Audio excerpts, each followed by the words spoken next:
E assim mesmo, descontraído, Silvio Santos falou para quem estava ali.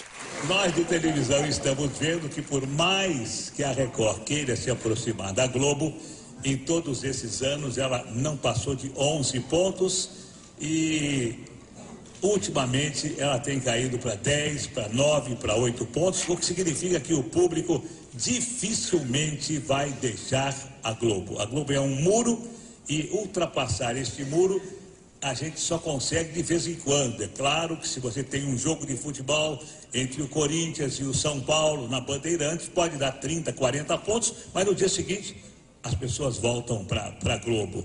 Enfim, a gente já sabe que lutar contra a Globo, na minha opinião, é impossível. É impossível.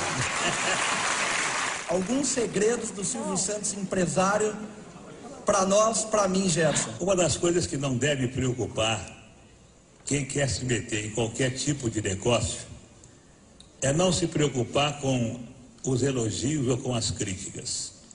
Se você vai entrar em qualquer mercado, não importa que esse mercado tenha um líder e que você nunca possa se aproximar do líder, se você não sonhar alto, se você administrar bem a sua empresa com os pés no chão, não se preocupando nem com o primeiro colocado, nem com o segundo, nem com o último colocado, se você fizer aquilo que a sua intuição manda e usar bom senso, deixando de lado a vaidade, você tem todas as possibilidades de conseguir o seu objetivo. Não tenha dúvida. Só não consegue o objetivo quem sonha demasiado. Só não consegue o objetivo quem pretende dar o passo maior do que a perna. Só não consegue o objetivo quem acredita que as coisas são fáceis. Todas as coisas são difíceis. Todas as coisas têm que ser lutadas. E quando você consegue uma coisa fácil, desconfie, porque ela não é tão fácil quanto parece. Continue trabalhando, continue apostando na sua intuição, continue com os pés no chão e não se importe com o que a sua esposa fala, com o que os seus filhos falam, com o que os seus amigos falam, se importe com aquilo que você vive o seu dia a dia. Pelo menos foi assim que eu consegui, de camelô a ser banqueiro. A maior audiência histórica do SBT, se não me engano, foi na transmissão de um jogo de futebol em 1995, final da Copa do Brasil, Corinthians e Grêmio. E depois disso, o SBT nunca mais voltou a investir na transmissão esportiva. Por quê? Eu me lembro de um ano que eu tentei competir com a Globo e que a minha proposta tinha sido até um pouco melhor do que a da Globo. Mas aí me responderam de que a Globo tinha uma cláusula preferencial e que se ela cobrisse a minha proposta, ela ficaria com os direitos. E depois dessa data eu vi que qualquer tentativa de se trazer o futebol para outra emissora que não fosse da Globo seria uma tentativa que não daria resultado. Eu criei as minhas filhas porque eu sempre sonhei em ter no Brasil uma vida como os americanos têm nos Estados Unidos. Eu sempre achei que a melhor maneira de se viver é se viver como um cidadão de classe média. Tudo aquilo que passa de alguém que possa ter o suficiente para viver como um cidadão de classe média, na minha opinião, a malucada, como eu já disse a vocês, é troféu. O dinheiro, para mim, representa apenas troféus de sucesso, troféus de vitória.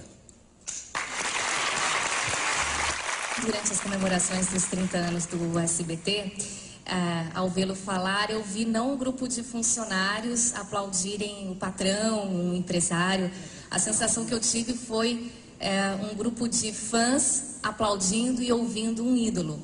Você, Silvio Santos, se enxerga assim? As pessoas trabalham para você e te adoram. Não, eu nunca me preocupei com isso e eu até me surpreendo com a minha popularidade. Não, verdade, eu me surpreendo porque nunca foi objetivo meu e as pessoas de imprensa sabem disso. eu não dou entrevista para os meus colegas, eu não vou a programas dos meus colegas, porque eu acho que eu exerço a minha profissão. Eu faço aquilo que eu tenho que fazer como profissional. Se o SBT, se eu fosse funcionário do SBT, assim como... Bom, eu nunca fui funcionário, porque quando eu comecei na televisão, eu já alugava os meus horários. Mas se eu fui funcionário só da Rádio Nacional. Mas eu sempre fiz aquilo que me mandaram fazer. Então, hoje no SBT, eu faço o meu programa e posso garantir a vocês, embora vocês vão dar risada, eu sou voluntário.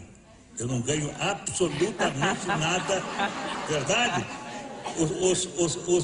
Os dirigentes do SBT estão aí para que não me deixem mentir. O SBT não me paga absolutamente nada, nada.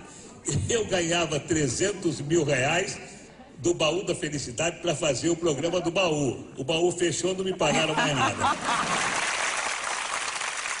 Só quero agradecer a vocês terem vindo e terem escutado toda essa minha história, porque o livro que o Arlindo fez, um grande amigo meu, ele fez por conta própria, e eu fiquei muito contente, porque o livro que ele fez de mim fez com que ele tivesse uma velhice um pouco mais confortável. Venderam muitos livros, mas se tivesse que contar a minha história desde os 14 anos, quando eu comecei a minha vida de camelô, ou desde a escola pública, quando eu comecei a vender doces no recreio para ganhar doce, eu acho que dariam 3 ou 4 volumes. Então, a vocês que vieram nesses 30 anos, eu só espero, dizendo com toda sinceridade, olhando para a minha vida, a sorte que eu tive, a saúde que eu tenho, a família que eu tenho, se vocês tiverem, e eu faço votos que tenham, vocês serão tão felizes quanto eu sou.